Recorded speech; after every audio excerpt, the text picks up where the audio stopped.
അത് കഴിഞ്ഞു. വേറെ വകുപ്പിനെ സംബന്ധിച്ച് എന്തെങ്കിലും ചോദ്യം ഉണ്ടോ ചോദിക്കാം? വകുപ്പ് സംബന്ധിച്ച് എന്തെങ്കിലും ഇന്ന് ലോക ക്ഷീരദിനമാണ്. ക്ഷീരദിനത്തോടനുബന്ധിച്ച് വകുപ്പ് സംബന്ധിച്ച് ചോദ്യങ്ങളുണ്ടെങ്കിൽ ആകാം, അല്ലെങ്കിൽ ഓക്കെ.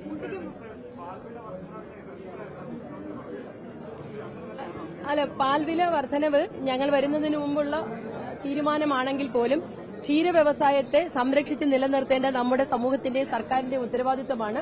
ക്ഷീര കർഷകരാകെ പ്രതിസന്ധിയിലാണ്. അതുകൊണ്ടാണ് വർധനവുണ്ടായത്. പക്ഷേ എന്നും പാൽവില വർദ്ധിപ്പിച്ച് ജനങ്ങളെ ബുദ്ധിമുട്ടിക്കാൻ ഈ സർക്കാർ തയ്യാറല്ല.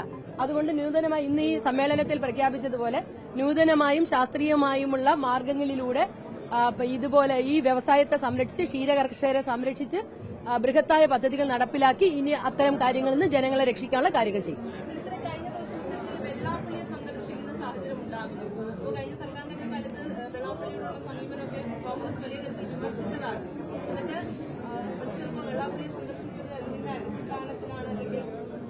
എല്ലാവർക്കും ലോക ക്ഷീരദിന ആശംസകൾ.